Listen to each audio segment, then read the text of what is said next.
और ये कमेटी अभी रिपोर्ट भी नहीं दी, और आप जयपुर में चुनौती दे रहे हैं। जिस तरह से कह रहे 24 तारीख को नवंबर को दिल्ली घेर लीजिए, लोगों की रूह कांप जाएगी। आखिर ये तनाव पैदा कर रहे हैं कि मलेशिया में बैठा हुआ जाकिर नाइक ने जिस तरह से कैंपेन किया, उससे ज़्यादा भड़काने का काम। जिस तरीके से कह रहे हैं हम सड़कों पे उतर जाएंगे और इस दिल्ली को ठप कर देंगे। वक्फ पर बनी जेपीसी के चेयरमैन जगदम्बिका पाल इस वक्त हमारे साथ बातचीत करने के लिए मौजूद हैं। सर, तौकीर रजा की तरफ से एक कड़ा बयान आया है वक्फ को लेकर के। उन्होंने कहा कि हमारी ज़मीनों पर जो लोग कब्जा कर रहे हैं उनको लेकर के उन्होंने भड़काऊ बयान दिया है। किस तरीके का बयान आप इसको देख रहे हैं? देखिए, तौकीर रजा ने जो बयान दिया वो कड़ा बयान नहीं है। उस बयान के जिस तरह से परिणाम होंगे वो निश्चित तौर से देश के कानून व्यवस्था के लिए एक चुनौती है। आखिर जब जॉइंट पार्लियामेंट्री कमेटी ऑन वक्फ सभी धर्म गुरुओं से मिल रही है, all India Muslim personal law board से लेकर के अरशद मंदी साहब से, अगर उनको इस कानून के मुतल्लिक कहना हो, अगर उनको जमहूरियत में, प्रजातंत्र में यकीन हो, अगर तो उन्हें इस जॉइंट पार्लियामेंट्री कमेटी के सामने कह कर के जो संशोधन है प्रपोज्ड, उस कानून में अपने सुझाव दे सकते हैं, अपने व्यूज रख सकते हैं, अपने ऑब्जेक्शन दर्ज करा सकते हैं, जिस पे पूरी जॉइंट पार्लियामेंट्री कमेटी जो ऑल पार्टी कमेटी की नुमाइंदगी करती है, मतलब पार्लियामेंट के लोकसभा राज्यसभा के सभी दलों के, राजनीतिक दलों के सांसद उसमें हैं। अभी ये प्रक्रिया चल रही है, अभी ये कानून की शकल नहीं हुआ है।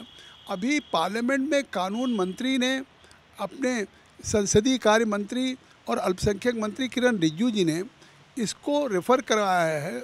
स्पीकर साहब ने हमको मैंडेट दिया है जॉइंट पार्लियामेंट्री कमेटी को कंस्टिट्यूट करके, और ये कमेटी अभी रिपोर्ट भी नहीं दी, और आप जयपुर में चुनौती दे रहे हैं।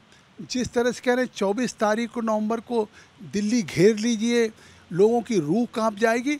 आखिर ये तनाव पैदा कर रहे हैं, या जिस तरीके से देश में जो काम, जिस तरीके से ये जब कानून जेपीसी को रेफ़र हुआ, मलेशिया में बैठ के जाकिर नाइक एक बयान दे रहा है कि अगर 50 लाख देश के लोग मुसलमान अगर इस पे पार्लियामेंट के पोर्टल पे कह देंगे कि इसको डिसअप्रूव किया जाए, तो एक कैंपेन चलाया गया। लेकिन जब अभी इस कानून में आखिर क्यों उकसा रहे हैं इस देश के, न किसी की ज़मीन ली जा रही है, न कहीं किसी इस्लामिक जो रिचुअल है, चाहे मस्जिद हो, चाहे कब्रगाह हो, इमाम बाड़ा हो या खानका हो, ये जो संशोधित वक्फ का बिल है, इसमें कहीं इसको ये नहीं है कि इसको कोई ले लेगा या कोई अधिग्रहण कर लेगा।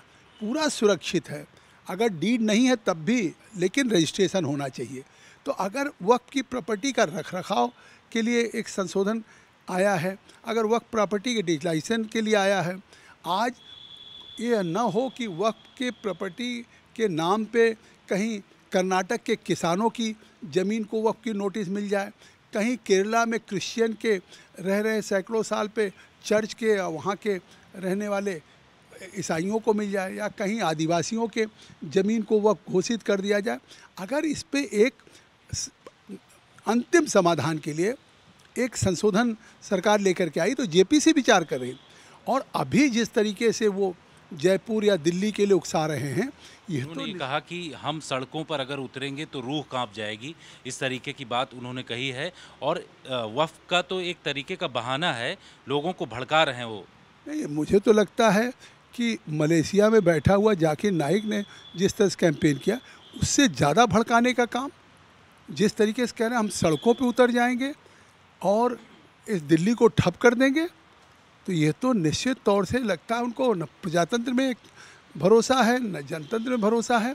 और अगर ये अभी जॉइंट पार्लियामेंट्री कमेटी बन रही है, अगर उनमें प्रजातंत्र होता या इसमें देश के तो निश्चित तौर से वो हमारी कमेटी के सामने अपीयर करने के लिए कहते, हम उनको बुलाते। ऐसे लोग जो भड़काऊ बयान दे रहे हैं, जेपीसी क्या उसका संज्ञान लेगी? इन लोगों के खिलाफ कुछ आप लोग वो करेंगे एक्शन? देखिए, ये संज्ञान लेना काम राज्य सरकार का है, या मतलब क्योंकि कानून व्यवस्था राज्य सरकारों का है। ये काम जेपीसी के नहीं, लेकिन जेपीसी के चेयरमैन के नाते हमें इस बात का दुख है कि अभी हमने रिपोर्ट नहीं दिया। अभी रोज़ हम बैठकें लगातार हफ्ते में 2 दिन कर रहे हैं, जिसमें सभी पार्टी के सदस्य हैं, पूरे देश में टूर कर रहे हैं। सभी राज्यों की राजधानियों में हम सरकार के ऑफिशियल से, वक्फ बोर्ड से, माइनॉरिटी कमीशन से, धर्म गुरुओं से या हम स्टेक होल्डर हितधारकों से मिल रहे हैं। तो इसमें उनको भरोसा नहीं है, वो यहाँ पे कोई सुझाव नहीं देना चाहते हैं। अलबत्ता सरकार को चुनौती दे रहे हैं, देश के सामने वो अल्पसंख्यकों को उकसाने का काम कर रहे हैं और कॉल दे रहे हैं कि दिल्ली चलो, दिल्ली घेर लो। तो क्या यहाँ प्रजातंत्र में फैसिज्मवाद होगा? रिपोर्ट आप लोगों की क्या इसी सत्र में आएगी?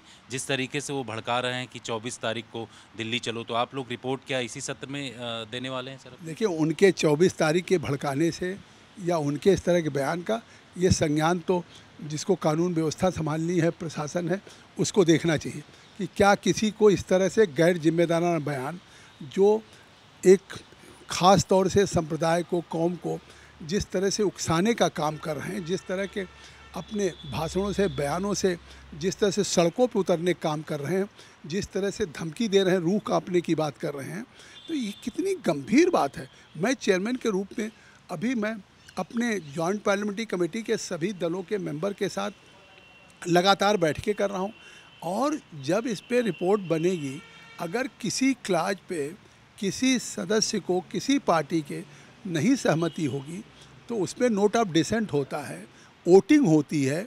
ये प्रजातांत्रिक प्रणाली है और वो सड़कों पे चुनौती दे रहे हैं। निश्चित तौर से मैं इसका निंदा करता हूँ। शुक्रिया आज तक से बातचीत करने के लिए। कैमरामैन इमैनुअल के साथ जितेंद्र सिंह, आज तक।